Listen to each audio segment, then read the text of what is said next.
Histoire au coin du D20 présentée par Norgul et Gilus, nos meilleures histoires de jeux de rôle. Shadows and Dragons, une expérience jeu de rôlistique où on mélange Shadowrun et Donjons et Dragons. Premier scénario, explication du concept et partage des idées fondatrices. Publication initiale sur YouTube en décembre 2022, avec une musique d'intro et d'outro par Maxime Lenoz. Alors bonjour, ou bonsoir, si vous êtes à table, quoi, je sais pas. Ouais. Alors, voyeur, on t'a manqué? Ah, ça fait pas longtemps, heureusement. Non. Ah si, ça fait longtemps, comme d'hab. 2 secondes avant de lancer la bière du jour. Ah bah quoi, bah, la bière Déjà, du jour, c'est comme ça que si ça vous commence. savez pas, je me présente, je suis Gilus de la Zone Geek, et lui, c'est Nurgle. Bonjour, c'est moi Nurgle.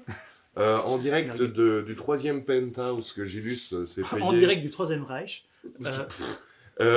Donc en direct du 3e penthouse que Gilus s'est payé avec l'argent, les sommes monumentales que nous gagnons avec... Terrible, incroyable ce que l'on gagne. Et donc oui, simplement on a changé un petit peu d'endroit, juste pour varier légèrement, c'est mon salon. Moi j'avoue que les livres de jeux de rôle derrière nous, ils me manquent déjà. J'aurais bien fait ça dans le coin manga, mais il y a un sapin de Noël, donc ce sera pour une autre fois. Et donc, mon cher Gilus, pour ne pas briser la tradition, la bière du jour, La bière du jour, c'est la Bee Gees. Woodchuck, quelque chose comme ça. Ardenwood Bee Gees. Voilà. Que j'ai trouvé un petit magasin qui vend plein de bières ardennaises qui ont l'air vraiment bien. Et celle-là, c'est 8 € pour une bouteille. Et donc, je suis très curieux de la goûter. C'est de la bière maturée pendant 10 mois. On va la boire lentement et on a peur qu'elle soit très moussue. Donc, je vais préparer le verre. Ouais. Surtout, n'en mets pas sur le canapé, c'est tout ce que je te demande. Et ça a l'air d'aller. Ouf. Là, ça va. Oui, on ne sait jamais. D'une bière à l'autre, c'est vraiment la surprise. Eh bien. Mais de quoi allons-nous parler, mon cher Gilus? Nous allons revenir bien en arrière à l'un des premiers Histoires au coin des 20. Je pense que c'est genre le 2e, qui est Shadowrun. Santé. Parce que oui, aujourd'hui, mes chers amis, nous allons vous révéler le truc... Ah oui, c'est vrai, on fait santé, on boit pas. Elle a beaucoup de goût, en tout cas. C'est con que t'en aies pas deux. Nom.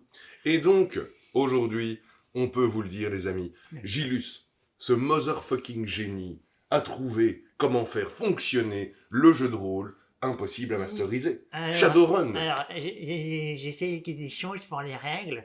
En fait, j'ai fait un truc que les gens qui sont pas au courant et qui me suivent pas sur les réseaux sociaux, quand je vais vous raconter ça, quoi qu'à mon avis, ça va être dans le titre de la vidéo, vous allez me détester.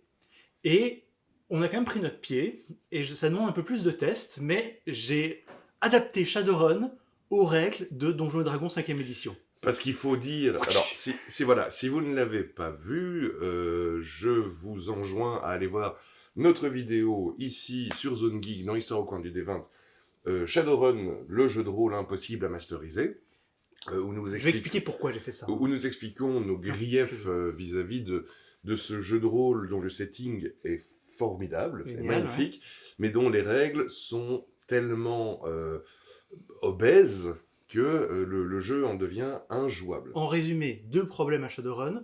La liste d'équipements qui est impossible à gérer. C'est beaucoup trop. Je suis sûr qu'il y a des joueurs qui prennent leur pied avec les listes d'équipements, mais mes joueurs, c'est pas le cas.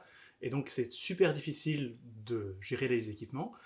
Et deuxièmement, chaque membre de l'équipe est tellement spécialisé dans un type de scène que chaque joueur va un petit peu jouer tout seul pendant 1h30. Mais oui, voilà. C'est nos problèmes globaux avec Shadowrun. Et vous allez poser la question, donc je vais vous répondre.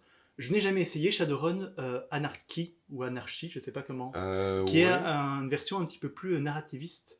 Oui, mais je ne sais pas du tout ce qu'il en est, et c'est vrai que... C'est peut-être très bien, je n'en doute pas. Dans notre émission sur Shadowrun, le jeu de rôle immasterisable, c'était il y a 10 ans. Beaucoup de gens... C'est déjà il y a 10 ans qu'on a fait 10 ans cette émission. Déjà, des gens nous disaient, mais oui, essayez Shadowrun... ça n'existait pas à l'époque. Mais en tout cas, oui, mais tu sais, les commentaires, ils peuvent venir après la vidéo. Ça, oui. Et il y a des gens qui nous disent, vous devriez essayer Shadowrun Anarchy. Je ne sais pas ce qu'il en est. C'est peut-être très bien, je ne sais pas comment ça fonctionne. Je n'y ai jamais joué. Mais donc, Gilus nous a concocté un Shadowrun basé sur les règles de Donjons et Dragons. Alors, je vais vous expliquer le pourquoi du comment. Et je vous avoue que quand Gilus m'a dit ça, moi, j'ai levé un petit sourcil en mode « Mais qu'est-ce que c'est que cette connerie pourquoi Donjons et Dragons, Gilus ?» Donc, tout a commencé une nuit où je me suis réveillé avec des règles en tête. C'est quelque chose qui m'arrive malheureusement souvent. Moi, je t'imaginais avec un horla, tu vois, posé sur le torse, et t'es en train de faire « Ah !» et Voilà. tu sais plus bouger. J'ai eu une paralysie du sommeil avec mon stand qui vient me dire... bon, non. Je me suis réveillé et j'ai eu en tête ce Shadowrun en me disant « Ah ouais, c'est quand même dingue que Shadowrun, il y a plein de parallèles en fait avec Donjons et Dragons. Il y a des moines, il y a des magiciens, c'est un peu les mêmes races forcément, je veux dire, c'est la même inspiration, mais en fait c'est surtout le moine qui me dit « Tiens, c'est marrant qu'il y a quand même les deux dans le même truc. » Et qu'il y aurait moyen de faire des parallèles. Et en plus, ce qui est marrant dans Shadowrun, l'un des gros blocages de Shadowrun, c'est le hacking. Parce que le decker, il se retrouve tout seul. Mais en fait, le hacking, c'est en fait en soi un petit peu comme un donjon. Les Shadowrun, Absolument. en tout cas dans les anciennes règles, on a fait la 2e, 3e, 4e et je crois même 5e édition de Shadowrun. Mhm. Et en général, les systèmes à hacker fonctionnent un petit peu comme des donjons, avec des pièces, des ennemis, des pièges, etc. Et donc je me suis dit, mais tiens, ce serait marrant en fait de... les parties de hacking dans Shadowrun, ça pourrait être juste des donjons avec des personnages parallèles dans Donjons et Dragons. Et après, j'ai poussé un petit peu plus loin en me disant, mais en fait, si jamais les personnages étaient déjà avec les règles de Donjons et Dragons, et tu réinterprètes tous les pouvoirs des classes en version cybernétique, eh ben, finalement, ça marche pas mal.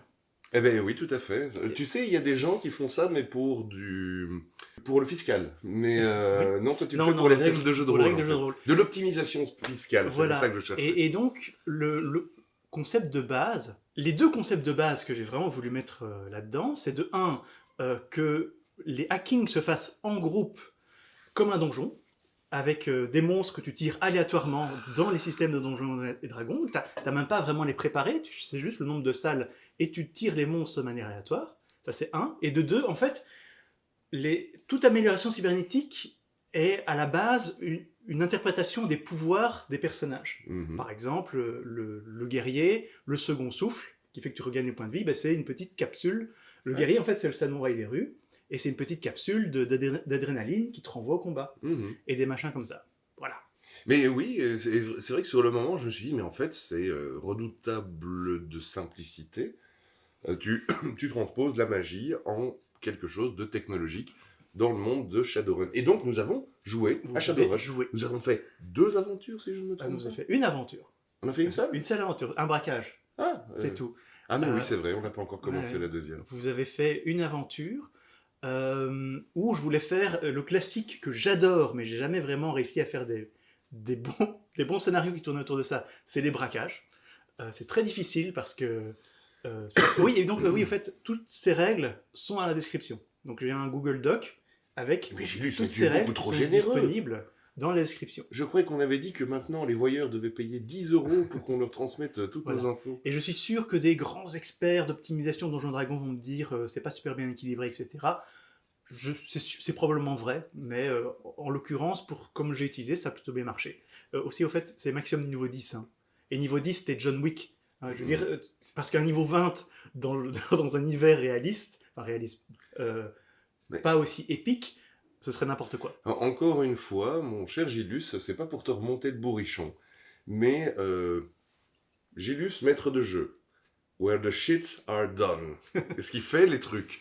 Et bon, la partie du mardi, on se prête quand même volontiers pour être tes cobayes, mais je dois dire, c'était très agréable. Et c'est agréable de se retrouver dans le monde, dans le setting de Shadowrun. Je sais pas, est-ce qu'on reparle du setting de Shadowrun ou pas Oui, globalement. Petite introduction, on va pas rentrer autant dans le détail que dans la vidéo. Parce qu'il y a peut-être des voyeurs qui ne savent pas ce qu'est Shadowrun. Globalement, l'un des jeux de rôle les plus déments, l'un des settings les plus déments qui existent sur le marché.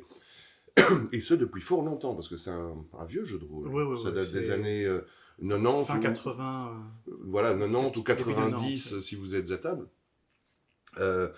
Et donc dans le monde de Shadowrun, qui se passe dans un futur relativement proche, si je ne me trompe pas. J'ai l'impression qu'il saute 10 ans toutes les éditions, quelque chose comme ça. Mhm. Et la première édition, c'est genre 2030 ou 2040. Alors, en gros, c'est un monde cyberpunk. C'était la grande époque du cyberpunk, où le cyberpunk était à la mode. Il y avait Cyberpunk 2023 ou 2033, je ne sais plus maintenant, qui était sorti.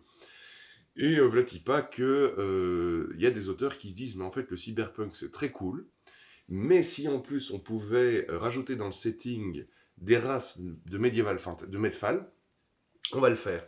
Et donc, c'est un monde cyberpunk avec des elfes, des nains, des orques, des trolls, puisqu'en fait, il y a eu dans ce monde... Un éveil de la magie. Voilà, dans cet univers, il y a régulièrement tout. Ça se passe à plusieurs milliers d'années D'Earthdown. mais il y a toujours un retour de la magie. Et donc là, le monde était déjà extrêmement cyberpunk, et il y a eu un réveil de la magie. Donc les gens ont commencé... Enfin, il y a des enfants qui ont commencé à naître, qui n'étaient pas des êtres humains, qui étaient des elfes, qui étaient des nains. Il y a eu la goblinisation. Des gens qui sont transformés spontanément en orques et en trolls. Du jour au lendemain, des gens ont commencé à se tordre de douleur et leur corps a changé et ils sont devenus des orques et des trolls. Et le monde, on va pas rentrer dans le détail, mais le monde a complètement changé. Entre autres, avec l'arrivée de la magie, ceux qui ont vraiment gagné, c'est les natifs américains, qui ont fait des énormes rituels et qui ont complètement complètement massacré les armées américaines.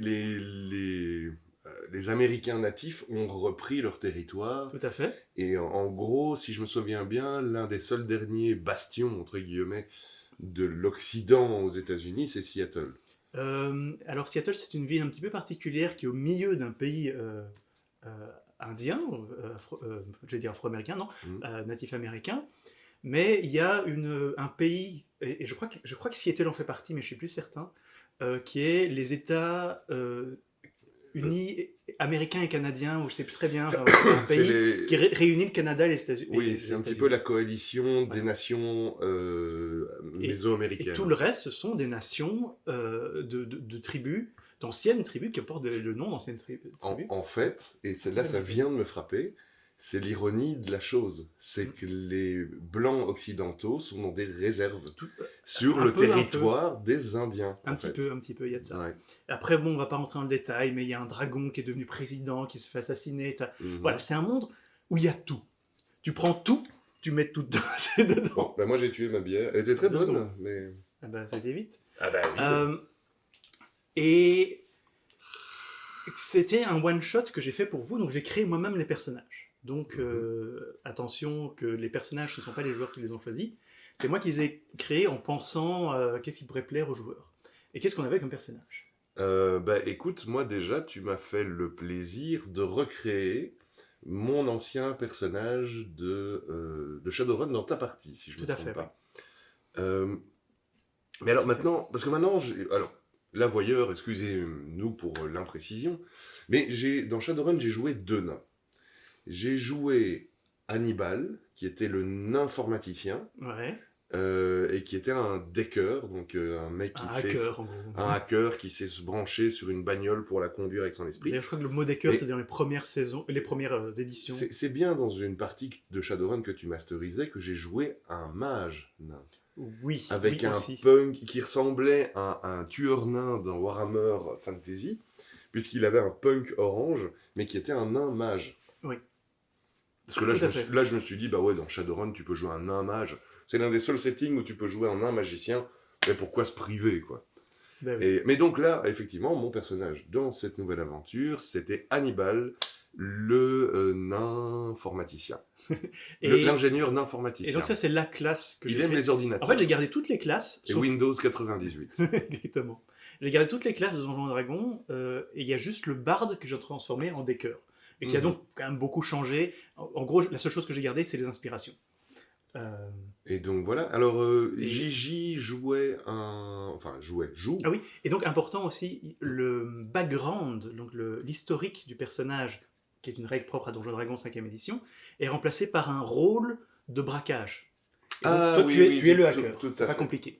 Le hacker et... Pirate informatique. Ah oui, non, pas le conducteur, en fait. C'était plutôt Moustache, le pirate informatique. Le personnage de Moustache, c'était un elfe, donc rôdeur, Roublard, Mhm. qui lui était le conducteur. Et ben je ne sais plus, c'était un elfe conducteur, le personnage de Oui, c'est ça. Moustache. C'est tout en fait, il avait. Bah, Qui se bat avec un arc, mais. alors, je me souviens plus exactement de l'historique qu'il avait inventé pour son personnage. Il n'y Mais avait pas d'historique ah, à ce moment-là, pour la première partie. Comme je prépare une deuxième partie, oui, je vous ai fait tester. c'est après que sont arrivés les traits de Voilà, je vous ai personnalité. fait tester mon système, je vais aussi le mettre dans la description, Mhm. d'historique par tarot. Ouais. Donc ça, on en reparlera si on a l'occasion de parler d'un deuxième scénario Shadowrun. Ouais. Val, elle jouait la samouraï des rues Trollette. Trolless, Une trollesse, exactement. voilà. Donc, Classe guerrier. alors, effectivement. Alors, Tout déjà, ça niveau 2, au fait. mais c'est-à-dire qu'habituellement, c'est c'est telle personne, c'est juste le guerrier. Mais non, notre trollesse a une vie bien remplie à côté. Mais ça, on y reviendra quand on parlera des historiques via le Voilà. tarot. Et elle, son rôle, c'était gros bras. Oui. Donc, parce que tu peux jouer arnaqueur, tu peux jouer le spécialiste de la démolition. Mhm. Vraiment, c'est des rôles Ocean's Eleven, mais version Shadowrun. Quoi. Mais Et Gigi, Gigi, c'était l'orque. c'était un orc magicien, Un orque qui lui, son magicien. rôle, c'est le mastermind. Donc, il avait des dés de plans, en fait, Mhm. qu'il pouvait donner aux autres. Et il y avait Florian. Et Florian, je sais plus ce qu'il jouait. Il jouait un humain clair, en fait, qui était un chaman, Oui, chaman c'était urbain un chaman. de Coyote. Et donc, en fait, c'était un clerc d'un dieu de la ruse. Il faudra un jour qu'on dise quand même aux voyeurs que Florian n'existe pas. Voilà, oui. C'est juste un personnage qu'on a créé Oui, pour les 1er tout à avril. fait. Parce que quand on regarde de près, c'est vrai que c'est pas logique que cette personne existe pour de vrai. Absolument. Voilà. Et ça, c'est intestable. C'est un test. Voilà. Tu peux pas. Tu peux pas tester. Tu peux pas tester. Et voilà tous les personnages. Et c'est vrai qu'en fait, voilà, ils ont pas beaucoup de background pour la bonne et simple raison que je l'ai imposé. J'ai dit voilà, toi tu joues ça. Et il n'y a pas eu l'occasion de beaucoup pousser la personnalité de Moi, chaque personnage. personnage. J'avance Vas-y. dans la quête. Et donc, la deuxième bière du jour, c'est l'harmonie. Ouais. Je sais pas c'est quelle brasserie. La brasserie des géants. Ah, c'est la brasserie des géants. Ça se trouve, elle a changé de nom. Mais... Et moralité, mon but, c'était vraiment de vous faire un braquage de joueurs débutants. Donc je me suis dit, bon, niveau 1, ça le ferait quand même pas trop. Je vais vous mettre niveau 2. Et vous retrouvez avec vous avez un appel de votre Mr. Johnson, qui est donc celui qui donne l'émission, pour dire voilà, on a un truc, c'est bas niveau, c'est pour vous. Bah, en gros, on devait braquer la caisse d'un supermarché. Tout à fait. Commandité par un ancien employé de ce supermarché qui était très remonté contre plutôt ses anciens patrons. Et j'espère que vous avez vu quand même à quel point je me suis fondu dans le personnage. Absolument. Absolument, et ça a bien fait rigoler tout le monde. Et donc, parce que quand ils rencontrent leur employeur entre guillemets, parce que c'était un naze, c'était le but, Ça s'appelait Zelda. je me suis fait un espèce de bonnet qui dépassait comme ça, dégueulasse. J'ai baissé mon froc pour avoir le slip qui dépasse, et le personnage c'était Zip Guilty. Alors Zip Guilty, je vais vous dire franchement, waouh, Je te jure, mon trollo. ce jour-là, je me suis dit, Gilus, maintenant il plaisante plus. Hein. Il joue ses PNJ à fond. Ce qui est très bien. Et donc, j'ai vraiment joué à mort le côté, un espèce de pseudo-rappeur complètement foireux, complètement nul, qui arrête pas de se la péter. Et... C'était un peu Jay dans Jay et Silent Bob. Ouais. Et en fait, voilà. d'autant plus qu'il y avait un troll avec lui qui ne parlait pas. Ouais. Et c'était vraiment Jay et Silent Bob. C'était Jay et Silent Troll. Et je vais d'ailleurs t'avouer, je l'ai pas fait exprès, mais clairement dans mon inconscient, c'est ça que j'avais voulu créer. C'est parfait. Et donc, effectivement, là, on s'est retrouvés face... Donc, Je peux me passer l'autre bière. Ton aventure était faite de la manière suivante. C'était... L'aventure, c'est la préparation du casse. Voilà. Ce qui est assez extraordinaire parce que beaucoup de maîtres de jeu je dirais, enfin, beaucoup de maîtres de jeu auraient eu une approche beaucoup plus linéaire. C'est, ouais, ok, alors un tel peut essayer de pirater le truc informatique, alors que là, tu nous as vraiment laissé les rênes complètement libres Oui. pour gérer cette histoire. Il y a eu toute la période, tout l'épisode de Gigi et Florian qui se transforment en couple de petits vieux Voilà. pour infiltrer le supermarché. Parce qu'ils avaient tous les deux le sort pour changer d'apparence. Et ça a donné honnêtement une scène absolument mémorable. Ça a duré, quoi, 1 heure. Et j'avais l'impression que... Tu sautes plus loin, là. Ah, ok, d'accord. Ce qui s'est passé... on va revenir sur Gigi et Florian en petit vieux. Parce que donc, ils vous donnent il vous explique la mission, le Zip Guilty. Alors déjà, vous voyez tout de suite quand même que c'est un petit peu foireux comme que c'est foireux. Ça puait du cul, mais tu nous avais dit que nos personnages avaient besoin d'argent. Vous avez besoin d'argent, on vous était pas trop le choix. un peu désespérés. Et ce que j'ai vraiment voulu faire, un truc que je déteste dans Shadowrun, c'est tout réglé par le hacking. Ah, ouais. C'est... Alors, donc, vous vous rendez compte que dans les protections, il y a des caméras. Ok, je vais les hacker. Et il y a aussi des pressions sur le sol qui vont remarquer vos pas. Ok, je vais hacker ça. Ah oui, et aussi, il y a des caméras. Oh, je vais les hacker. Ah, si, j'ai déjà dit ça. Il y a un garde, avec plein de cybernétique. Bon, je vais le hacker. Ça, je ne supporte pas. Et donc, je vous ai dit directement, je vais vous indiquer quels sont quels sont les pièges, qu'est-ce qui va bloquer... Faut pas que tu joues aux jeux vidéo cyberpunk. Hein. Qu'est-ce qui va bloquer votre braquage? Et chaque chose, vous allez devoir m'expliquer comment vous comptez le passer. Et j'ai clairement dit, la plupart des choses, vous ne pourrez pas les hacker. Point. Donc la première chose qui se passe quand vous quittez Zip Guilty, c'est que vous êtes dans un sale quartier. Et là, je mets une musique que j'ai été chercher dans Cyberpunk 2077, d'une espèce de... j'allais dire rap, mais c'est pas du tout du rap, mais c'est vraiment du gros... De la grosse trappe. Du gros hardcore de gangsta. De gangsta, exactement, c'est le mot que je cherchais, de gangsta. Et je vous explique, alors que vous êtes prêt à partir, à rentrer dans la voiture, il y a une camionnette qui débarque, qui crache dans une autre voiture, et il y a des gangers orques avec des tatouages fluorescents qui vous pointent du doigt et qui font comme ça. Oui, et en fait, vraiment sur le moment, on était « Ah putain, mais qu'est-ce qu'on a encore fait, nous ?» Et je sais plus comment on s'en est sorti, mais assez bien encore. Donc évidemment, c'était l'occasion que le conducteur fasse ses jets. Absolument. Comment ça s'est passé? Vous avez un petit peu tiré dessus, mais vous étiez un petit peu... l'air de dire, bon, on va laisser le conducteur faire, on fait rien d'autre. Oui, on pensait s'enfuir, en fait, en se disant, bon, bah... Et pour finir, il y a quelqu'un qui a réussi à crever un pneu. Je sais plus si c'est Gigi ou Val. Mais après, il y a Florian qui a lancé son sort. Et c'est quand même marrant de voir les sorts de Donjons & Dragons dans le monde de Shadowrun. Mais le sort de prêtre de base... je ne me rappelle plus du terme maintenant, mais qui est une espèce d'attaque ciblée qui a après fait briller la cible pour qu'elle soit une cible plus facile, sur le conducteur. Et vous avez pu vous en sortir. Et c'est après que vous avez été au magasin. Voilà, mais non, c'est-à-dire que la seule chose dont je me souviens dans cette bataille, c'est que moi, je me disais, ok, je vais hacker les espèces de projecteurs holographiques, parce qu'il y a des projecteurs holographiques un peu partout.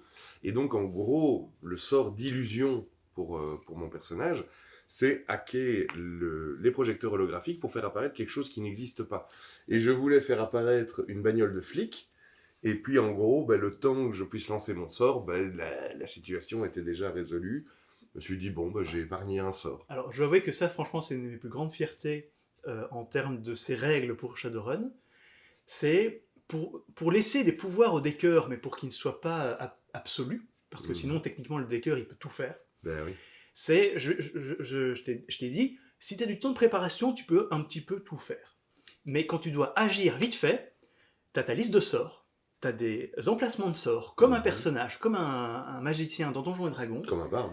Et le truc, c'est qu'en fait, si tu considères les objets liés à la matrice comme des personnes pour tes sorts. Donc tu peux lancer un charme personne sur une porte informatique pour qu'elle s'ouvre pour toi. tu peux lancer illusion sur une caméra pour que ce soit une image que Tout tu à veux. fait. Voilà. Et donc voilà, et puis là-dessus, ben, on arrive au supermarché. Et bon, moi j'étais en mode, ben, on va rentrer, et bon, on va aller voir à quoi ça ressemble, mais de toute façon on n'aura pas beaucoup d'informations. Que nenni, Gigi et Florian décident d'aller full Je me souviens plus leur nom. René et Janine ou un truc C'était comme ça. quelque chose du genre. Et donc ils se transforment en un couple de vieux. Et cette scène a duré pendant 1 heure, presque plus d'1 heure à mon avis, où en gros, ils avaient l'air de s'épanouir à jouer ce vieux couple de grabataires. Voilà. C'était en train de devenir leur personnage. Et donc ils commencent à dire ouais, on doit aller aux toilettes, on doit aller aux toilettes pour aller dans les backrooms comme ça. Mhm. Et je vérifie sur le plan. Les toilettes n'étaient pas vraiment du bon côté, Mhm. tant mieux pour moi. Et il y a Florent qui dit ouais, je mets plein de papier dans une des toilettes bon, et puis je tire la chasse plein de fois pour que ça la bouche, comme ça peut-être qu'on pourra se faire passer pour des plombiers. Et donc effectivement, bah, René et Janine René et Janine ont bien fait parler d'eux. restent les personnages extraordinaires de cette partie. C'est la meilleure partie, hein. La suite est moins Et, intéressante. et je suis certain qu'ils se retransformeront en René et Janine pour d'autres occasions. Alors, plus René, parce que Gigi a changé de personnage entre-temps. Ah, ok, d'accord. Voilà. Mais donc, vous faites un petit peu le tour. Je vous explique qu'il y a des trucs qui vont scanner vos comlinks, qui sont un petit peu les ordinateurs, enfin sur les smartphones en gros, de tout le monde. Ça va. Il y a un truc qui va vous scanner, donc vous devez faire attention à ça. Vous vous rendez compte qu'il y a quand même quelques gardes bien placés. Vous indiquez sur la carte où vous trouvez les caméras. Ouais, on se rend compte que ça va pas être si facile que ça. Tout à fait. Et vous avez eu de la part de Zibility le modèle du coffre que vous allez devoir braquer. Ouais, Parce que tout donc à en fait il y avait toute une histoire, on va rentrer dans les détails, mais pour dire voilà, c'est un vieux magasin qui était fréquenté par des vieux qui utilisent encore du cash à une époque où alors plus personne n'utilise de cash, et il vous a dit mais ils vont bientôt changer ça, donc je vous donne un timing, je vous dis dans quelques jours vous ne pourrez plus faire ce braquage. Mhm. Et donc voilà, je sais plus. Moi, Après, phase recherche. Il y a eu une phase de recherche. Et moi, j'ai téléchargé. J'ai réussi. En fait, on a fait cette espèce de donjon. Voilà. C'était le piratage du dossier informatique. Et Gilus, là, nous sort un espèce de mini donjon avec des créatures. Avec une carte. Et dans mon souvenir, c'était une plage. Le thème, entre guillemets, c'était la plage. Tout à fait. Où donc on devait affronter des pirates, des crabes géants, des trucs comme ça. Que j'ai tiré de Donjons et Dragons. Et j'ai tiré aléatoirement des rencontres dans le style plage. Et donc je vous demande évidemment à chacun de vos personnages à quoi ils ressemblent dans la matrice, ouais. des machins comme ça. Alors moi, mon personnage, évidemment, est surpuissant dans cet univers-là. Et on n'a pas eu beaucoup de problèmes. Hein, à part certains ennemis qui avaient beaucoup de points, qui étaient des sacs à points de vie. Mais ça, c'est un petit peu ma faute parce que j'ai testé un autre truc que j'avais écrit et qui donnait un résultat catastrophique, où au lieu de vous faire des jets d'attaque et puis des jets de dégâts, je vous ai fait directement faire des jets de dégâts, mais j'avais augmenté les points de vie des ennemis selon leur CA. Et ça a donné des séances honnêtement assez chiantes. C'était plat, c'est ça le problème. C'était très très plat. C'est très plat. Et le truc... Ça part d'un bon principe. Hein, ouais. Enfin, et le truc, c'est qu'en fait... Une bonne intention plutôt. Le problème central, c'est qu'en fait, on faisait le tour, on jetait des dés, et ça a duré des séances entières. Ouais. Et c'était... Bon, ça ne sera pas inclus dans les règles que vous allez voir, parce que c'était juste nul. Mais ça devenait un peu du grind, quoi. Tout à fait. Et on ne se sentait pas vraiment en danger, on n'avait pas vraiment l'impression que nos actions étaient pertinentes, ou... Enfin, bref, voilà, on a testé, on a vu que ça marchait pas. Et donc, ouais. Tu as changé ça. Oui. Et donc, moralité, vous faites quand même le petit donjon. Et à la fin, je vous dis, il y a une porte qui... Vous récupérez les données. Et je vous dis, à la fin, il y a une porte qui s'ouvre, qui mène à un endroit. Vous savez pas très bien ce que c'est, mais c'était pas prévu. Et on y a été. Et c'était quoi? C'était pour voler de l'argent, si je me souviens Non, non, bien. non, vous êtes tombé sur... Donc là, je vous ai mis un combat beaucoup plus difficile contre un élémentaire d'eau. Mhm. Et quand vous l'avez eu, je vous ai dit, voilà, il y a une espèce de sauvegarde que vous pouvez associer à votre personnage. Et en gros, c'était une arme plus 1 quand t'es dans la matrice. Ah oui, c'est ça. Et donc voilà, bah, au final, après cet épisode-là, on a réussi à choper la liste des employés, Mhm, et on s'est rendu compte qu'il y avait un employé qui était potentiellement très problématique. tout à fait. Un nain, Ancien vétéran de guerre, deuxième amendement, ou je sais pas comment dire ça. qui avait fait un massacre quand il était policier. Mhm. Il avait massacré toute une bande d'éco-terroristes. Mhm. Et donc, ouais, vous voyez vite, Alors, en gros, c'était le boss. vous avez vite, entre vous vous guillemets. rendez vite compte que lui, ça va être le boss. Voilà. Aussi, vous trouvez qu'il y a une des employées qui est une mère de famille, qui a des problèmes d'argent. Et je vous dis, voilà, si jamais vous voulez essayer d'embobiner quelqu'un pour la mettre dans votre poche, ce sera probablement elle. Et directement, Gigi, il est là. Ben, on va enlever son gosse. Et oui, c'était encore une fois l'histoire du rabbin qui recommence. On va kidnapper la fille du rabbin. Est-ce qu'on a jamais raconté l'histoire de la fille du Oui, rabbin? attends, non. Ah non, pas vraiment, je pense pas. C'est dans Memento C'est dans Mori. Memento Mori, et je pense pas qu'on ait jamais vraiment raconté Memento Mori. Bref, On garde ça pour une autre on fois. garde ça pour une autre fois. Euh, La fille du rabbin, c'est une grande histoire. et donc, je vous ai juste soufflé.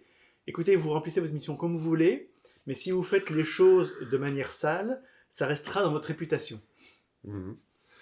Euh, Et donc, oui, bah, finalement... Et alors, vous vous rendez compte aussi une chose très importante, c'est que pour passer le coffre, vous avez besoin d'une empreinte rétinienne du Ah oui, c'est ça. du c'était- directeur. Oui, voilà, c'est un scan rétinien. Et donc, on a dû faire cloner, acheter Voilà. un œil Donc, cloné. le directeur, il était en vacances, mais je vous indique, voilà, vous pouvez faire un petit hacking de son opticien Mhm. pour avoir ses yeux, et après, vous pouvez donner ces données à un généticien Mhm. qui va pouvoir cloner un œil. C'était plus un dog des rues. Ah oui, oui, il y a ça. Qui va pouvoir cloner un œil. Et tu vois, tout ça, c'est vraiment dire, non, tu vas pas juste hacker le truc, passer les sécurités, c'est une aventure en soi. Voilà.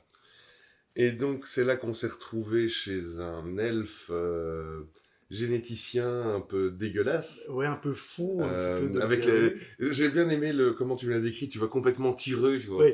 Le mec qui fait trop de chirurgie, un elfe qui fait trop de chirurgie esthétique, et qui a essayé de nous enculer, et c'est vite parti en couille. Voilà, il avait des pitbulls génétiquement modifiés. Mhm.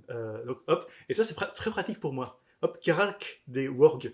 Et c'est directement, j'ai ça. Et le combat était relativement tendu. Et le quand même. combat était très sympa, je trouve, parce que je lui avais mis des sorts, entre guillemets, mais les sorts c'était gadget qu'il est sur lui. Mhm. Genre, il a fait une main brûlante, et en fait, il avait un petit truc dans son corps, il crache le feu, Mhm. et il a balancé des phéromones qui ont charmé le personnage de Val, qu'il a défendu pendant tout c'est le là combat. qu'elle s'est fait charmer. Et ouais, ça se passe pas bien en fait le combat. Et je me Ouais. souviens, il y a Moustache qui essaye de défoncer la porte avec la voiture pour rentrer dedans et ça marche pas.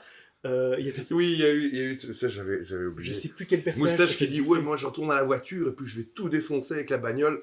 Et en gros, notre caisse elle a juste fait pouf quand Oui. le- Oui. la porte du garage, et c'était en mode bon bah tu sors et tu viens de battre avec nous. quoi. La caisse qui était d'ailleurs la camionnette de la maman du personnage de Gigi. Ben bon. Je sais pas si tu te souviens Je me ça. souviens plus de ça. Et le combat se passe pas super bien. Moi je me souviens, on avait du mal, mais ne fût-ce qu'à neutraliser les chiens, tu vois. Oui. Et Et alors, on se disait, on a toujours l'ennemi principal qui est là et qui a tous ses points de vie, ça tourne pas bien. un gros changement de règle que j'ai fait aussi, c'est, je vous ai dit directement, faites gaffe à vos confrontations, parce que la récupération de points de vie, c'est beaucoup, beaucoup plus lent que dans Donjons et Dragons. La récupération de points de vie, je compte qu'une nuit de sommeil, ça fait un repos court pour les points de vie, pas pour les pouvoirs, c'est un petit peu plus simple. Mhm. Et pour faire un repos long, donc le truc qui te fait tout récupérer, c'est une semaine de repos. Donc en gros, c'est pour vous dire, faites gaffe à vos points de vie, parce que vous en aurez besoin pour la scène suivante. Et pour finir, c'est Gigi qui arrive à balancer un sort de fou rire de Tasha Ah sur le oui. magicien ça l'handicape par terre, et là vous êtes Mhm. tous prêts à le flinguer. Ben, on l'a pas buté finalement. On a été quand même relativement soft, ce qui est une bonne chose, parce que de manière générale, il n'y a pas à tuer les PNJ comme ça par principe. Et, J'allais dire, on n'est pas dans Donjons et Dragons. Bon, on était un peu dans Donjons et Dragons quand même, mais et c'est vrai qu'il a essayé de vous enculer, mais en parlant d'enculé, voilà le cul du chat. je vous ai dit, ben voilà, maintenant, si jamais, non seulement vous avez besoin de lui pour remplir la mission, mais si jamais vous l'épargnez, vous pouvez le rajouter dans vos contacts. Mhm. Ben, et justement, c'est bien d'avoir un généticien, un médecin dans nos contacts. N'est-ce Et- pas le chat? Arrive le jour J. Et Le arrive le jour J, le jour où B. ça ne s'est pas très bien passé. Le jour B du Parce braquage. que moi, franchement, j'y ai été en me disant, bah ouais, ici, voilà, la préparation est faite, on ne pourrait pas être mieux préparé, ça va passer crème. Tu parles. C'est Et pas donc, passé évidemment, crème du tout. c'était fait exprès aussi, mais donc vous avez utilisé pas mal de sorts pendant le combat contre le généticien, qui se passait le jour juste avant le braquage. Donc vous n'aviez pas récupéré certaines choses, Mhm. certains pouvoirs, certains sorts, euh, et vous. Et en plus, celui qui faisait le plus gros des plans, c'était un petit peu Gigi qui n'était pas là ce jour-là. Ah oui, c'est vrai. Notre stratège était absent ce jour-là. Tout à fait. Et vous aviez quand même une préparation de base, vous arrivez par la porte de livraison, vous balancez un sort de brouillard devant les caméras, toi tu Mhm. débranches les caméras, vous ouvrez la porte, vous voyez qu'il y a une deuxième caméra, tu balances un de tes sorts, je crois que tu Ouais. n'as plus de sort à ce moment-là. Je pense que j'avais pratiquement plus de sorts. Mais je me disais, c'est bon, en fait, on y est presque, quoi. On n'a qu'un couloir à traverser, et on est au coffre, et on a l'œil. Voilà, on rentre, on pique le pognon, on se barre. Et on fait le Z aussi. Parce que Ziggy Machin nous avait demandé qu'on signe le crime Ouais. en faisant un gros Et- Z sur le coffre. Bon, au début ça se passe pas si mal parce que c'est toi je te fais jouer le personnage de Gigi, tu utilises son dernier sort pour te transformer en un des gardes que vous avez déjà vus. Mhm. Le baratinage marche plus ou moins. Vous chopez un des gardes, Mhm. et évidemment, c'est à ce moment-là que le fameux nain vous tombe dessus. Et exactement. Mais ça se passe bien. Mais c'est... Qu'est-ce qui s'est passé? Il y a eu un charme, je C'est pense. Florian, je pense, qui a utilisé son charme personne sur lui. Mhm. Et comme je vous avais décrit le personnage, c'est un gros psychopathe. C'est vraiment un psych. C'est un psychopathe. Mhm. Et donc, vous rentrez... C'est le mec, ça fait des années qu'il se prépare, il s'arme et il se prépare pour la guerre, et quand il peut fracasser des malandrins, Ouais. il le fait avec grand plaisir. Et en fait, ce qui se passe, c'est qu'il se met de votre côté. Mhm. Parce que, avec un charme personne, normalement, tu ne peux pas obliger quelqu'un à blesser ses amis et quoi. Mais je vous explique très vite, ses collègues, c'est pas ses amis. Pour lui, c'est des cibles comme les Voilà, autres. exactement. Ce sont des gens qui ne sont pas préparés pour... Et donc, c'était le massacre quand même des pauvres gardes qui n'avaient rien demandé. Et on n'a pas croisé la gonzesse qui était corruptible, je pense. C'est la première, en fait, c'est celle que vous avez réussi à embobiner dès le début. Ben voilà. Mais les autres gardes se font tuer, entre autres grâce au nain. Et à ce moment-là, je vous dis, il fait comme ça, et il se retourne contre vous. Voilà. Et pendant le combat, il vous dit ouais, qu'il a une puce militaire prévue justement pour ce genre Pour de contrer les charmes et... pour ce genre de et ce genre situation, de choses. pour que ils aient pris des dégâts parce que la puce l'a électrocuté. Mais en partant du principe que les sorts de Donjons et Dragons existent dans cet univers, je me suis dit ouais, mais les militaires, ils ont quand même certainement quelque chose pour que le premier soldat venu ne soit pas un traître. C'est ça. Et alors moi, franchement, le combat contre le nain, j'ai pas vraiment pris part. C'est surtout Val. C'est surtout Val, où là c'était les gros bras contre gros bras, quoi. Ouais. Et puis, Mais c'est dur. une fois, c'est dur, on est déjà fort mal en point. Et puis là, je me dis, c'est bon, on a buté le boss, on n'a plus qu'à aller au coffre. Et puis voilà, et puis l'aventure est finie. Juste un détail, Que nenni. Val se retrouve à terre, Ah, Et ouais. je vous explique, à chaque fois que vous mettez à terre, à chaque fois que vous vous retrouvez à 0 point de vie, parce que comme je disais, je voulais rendre le jeu plus mortel, à chaque fois que vous vous retrouvez à 0 point de vie, je lance un dé. Sur un 1, un dé 4. Sur un 1, vous subissez une blessure grave, qui est tirée du livre du maître de jeu de Donjons et Dragons. Val est mise à terre, elle n'a pas de blessure grave, vous arrivez à la relever. C'est quand même important de le dire, parce que donc maintenant, vas-y, je te laisse le hacking. Bah, donc, dans mon souvenir, le hacking, il se passe pas trop mal. Ça se passe bien. On arrive à ouvrir le coffre, on récupère Vous avez l'œil. le pognon, on a l'œil, et puis, je sais plus comment ça s'est déclaré, mais on se rend compte qu'en fait, il y a un autre groupe de voleurs qui est là. Il y a un autre groupe de Shadowrunners qui s'apprêtait à faire le même casse que vous. Et exactement, et que nous, en fait, on a juste quelques minutes d'avance sur eux. Et que ces Shadowrunners, bon Shadowrunners, se disent, les gars, là, ils ont fait notre mission, ils sont déjà abîmés, on va finir de leur défoncer la gueule, et on va prendre le Grisby. Tout à fait. Et touche pas au Grisby, salope. Voilà. Et donc, ça, vous l'avez appris plus tard. Ce qui s'est passé, c'est que à un moment, Sid Guilty a essayé de vous appeler. Quand il vous a donné la mission, il vous a dit « Ouais, moi, tout ce que je veux, c'est faire souffrir mon ancien employeur. Vous le volez, vous gardez tout l'argent. Et en plein milieu de la mission, pendant que vous faisiez vos recherches, à un moment, il vous appelle pour dire « Ouais, en fait, non, c'est pas tout à fait expliqué comment on allait partager l'argent. C'est moitié pour moi et moitié pour vous, c'est ça ?» Et vous avez juste pas répondu. Et donc, qu'est-ce qui s'est passé, c'est qu'il a redonné le même business à un autre groupe, le même job à un autre groupe. mais en disant, cette fois, je garde une partie de l'argent. Et je me souviens plus très bien qui y avait dans cet autre groupe de voleurs, Alors, mais je me souviens il y avait un absolument roboticien. du roboticien et de son rhinocéros cybernétique.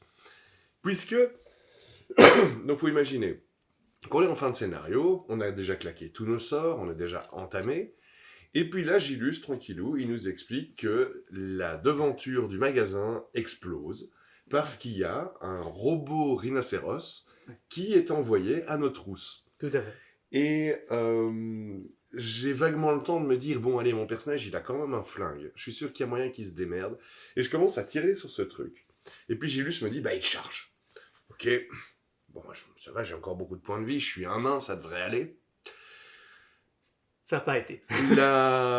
Quelques jets de dés plus tard, mon personnage nain contemple son bras gauche arraché et empalé sur la corne du rhinocéros. Tout à fait. Et je suis en mode, j'ai plus de points de vie, je vais crever, et je me dis, en gros, mon personnage n'aura pas survécu au premier scénario. Heureusement que mes compagnons m'ont sauvé, parce qu'à un moment, je me suis dit, mais s'ils la jouent vraiment voleur, malandrin, ils vont me laisser là, quoi. Ils auraient pu. Parce que oui, donc il y a un combat à travers le magasin où il y a tout qui fout en l'air à cause de ce rhinocéros robot qui n'était pas si bourrin que ça en soi, mais vous étiez super endommagé. Oui. Et vous sortez et vous retrouvez face à plusieurs de ces autres Shadowrunners, principalement un druide qui était assez bourrin et qui balance évidemment métal brûlant sur la samouraï des rues qui a plein de métal à l'intérieur d'elle. Ah non, c'était chaud boulette. Et il y a Moustache qui commence à faire le tour du bâtiment pour essayer d'assassiner le gars qui contrôlait le Exactement, mais il a bien fait. Et c'était une bonne idée, mais avant qu'on en arrive là, vous arrivez à dire « Mais putain, mais pourquoi est-ce que vous nous attaquez ?» Il y a un roleplay qui se crée. Ah, c'était ça, on les a embobinés. Semi-embobinés, parce qu'en soi, vous avez dit la vérité. Qu'est-ce qui se passe ici ? Ah non, vous avez quand même menti, vous avez dit il n'y a rien ici. On leur a dit, en gros, tout ça se jouait sur un jet de bluff. Et je crois que c'est moi qui ai commencé et j'ai loupé mon jet de charisme. Et puis Gigi est revenu à l'assaut. Et en gros, on leur a dit, les mecs, on s'est fait enculer par Ziggy machin. Zip Guilty, il n'y a pas de pognon. On a ouvert le coffre et le coffre était vide. Alors que on avait un putain de sac de sport avec tout le pognon dedans. Et vous faites un bon jet. Et on fait un super bon jet. Et ils nous croient. Et je me souviens que tu fais ah putain, l'enculé, on va aller se venger. Et on dit ouais, allez vous venger. Ouais, c'est bien, parce que nous, on en a pris plein la gueule. Hein, là. Et donc, effectivement, on est reparti avec l'argent. Voilà. Au final, ça m'a pas rapporté. Mon perso, ça ne lui a Non. pas rapporté grand-chose parce que j'ai dû me payer un nouveau Voilà. bras Tu cybernétique. es en négatif parce que, en effet, vous avez partagé l'argent, mais ça dit que vous avez partagé l'argent après. C'était une assurance, ton bras. Mm. Il est parti du total et après vous avez divisé l'argent en 5. C'est vrai. Et voilà. Et voilà ce qui s'est passé. Et c'est incroyable. Et voilà. Et en gros, je pense que Gilus, il a d'autres scénarios dans son Je escarcelle. compte vous faire jouer un vieux scénario de Shadowrun. Une que- histoire que- de fourmis. Par exemple, que j'ai remanié parce que c'est un de mes très bons souvenirs d'adolescent joueur de jeux de rôle. Et donc Mais tu sais que c'est dingue parce que ce scénario de... Je vais simplement dire la reine des fourmis. la Reine Euphoria. La reine Euphoria. J'en garde... Je me souviens qu'on l'a joué quand on était adolescent. Et j'en garde un très bon souvenir. Mais je ne me souviens plus de ce qui se passe dans Mais cette tant histoire. mieux parce que je vais te le faire rejouer. Eh mon jeu. ben voilà. Eh ben voilà. Et voilà. Et donc franchement, moi je me suis bien marré dans ce truc. Non, mais c'est très chouette. Et ici j'ai écrit, je crois que c'est inclus dans le document que je vous ai fourni, j'ai écrit toutes des règles pour les gardes. Quand vous rencontrez un garde, choisis un petit peu son niveau, et je tire aléatoirement qu'est-ce qu'il va avoir comme pouvoir, et comme cybernétique. Et quelqu'un m'a posé la question de dire, est-ce que ça garde la même ambiance que Shadowrun ? Oui et non. Parce que c'est quand même, en fait c'est plus du Donjons et Dragons, Oui. parce que les règles ont un impact sur la façon dont on joue à un jeu. Et au final, c'est un peu plus du Donjons et Dragons que du Shadowrun. L'ADN d'un jeu est effectivement inscrit dans ses règles et ça change beaucoup de choses. Maintenant, ça permet déjà de jouer à Shadowrun. Ça permet de masteriser le setting de manière rapide en faisant des scénarios qui ne mettent pas de trois plombes parce qu'il y en a un qui est dans la matrice, il y en a un qui est dans le monde de la magie, il y a les autres qui se battent à côté. Donc au final, c'est pas parfait, mais c'est bien. Ça permet de masteriser Shadowrun. Après, il y a aussi cette volonté... Et c'est seulement en vente pour 60 € sur la boutique Zone Geek. Et après, il y a cette volonté qui peut très bien marcher dans le Shadowrun de base, de dire les hackings se font en groupe. Oui, tout à fait. Parce que si jamais je te faisais faire l'hacking tout seul, le problème serait identique. Mais c'est clair. Non, moi je trouve que c'est encore une belle invention issue de ton cerveau malade. Et ça fait plaisir de toute façon de rejouer à Shadowrun pour le setting. Tu me demandais, oui, alors ton nain, elle ressemble à quoi sa bagnole? Et donc j'explique que j'ai un vieux taxi et que sur le rétroviseur, il y a des petits colifichets avec des runes naines. Je me disais, putain, mais c'est génial. C'est génial. Ouais. Mais ouais, donc bon setting. Le scénario, je ne sais plus si je l'ai fourni dans le document. Je ne suis pas certain à 100%. Je vais peut-être le mettre. Parce que c'est un scénario assez basique, assez simple. Et je trouve que ça peut marcher vraiment comme petite introduction à Shadowrun. Et je crois que je vous l'ai bien fait. J'aime bien garder mes joueurs en permanence sous pression. Et je crois que dans le scénario, je vous l'ai fait. Oui, il y avait quand même des moments où on se sentait tranquille, mais on était pressé par le temps, on avait l'impression qu'on ne saurait pas tout faire. Mais, bon. Sinon, c'était vraiment bien. Voilà. Et donc, ici, je suis en train de préparer notre scénario. Gigi va jouer un artificier qui est en fait un doc cybernéticien qui est celui qui t'a fabriqué le nouveau bras. D'accord. Et je vous ai fait tirer des cartes de tarot pour avoir des parties d'historique. Ah et oui, c'est vrai. On en parlera la prochaine fois. Et ah ok, d'accord. Oui, c'est vrai qu'on peut en parler. Gardons un peu d'histoire au coin du D20. Parce que c'est plus lié au nouveau scénario. Et là-dessus, on continue Vampire, nous. Donc je pense qu'on aura un scénario à raconter prochainement. Oui. Je sais plus où on en est dans Vampire. Je sais plus si on a raconté l'aventure précédente. Je crois qu'on a raconté 2 aventures. Ouais. Est-ce qu'on se serait arrêté sur le chou-chou? Oui, ça c'est le dernier truc qu'on a méchant raconté. chou-chou. C'est le maître des trains. Du coup, il y a quelques petits trucs à raconter. Nous avons encore du jeu de rôle sous le coude. Et Et joyeux Noël. Et joyeux Noël et bonne fête, les amis.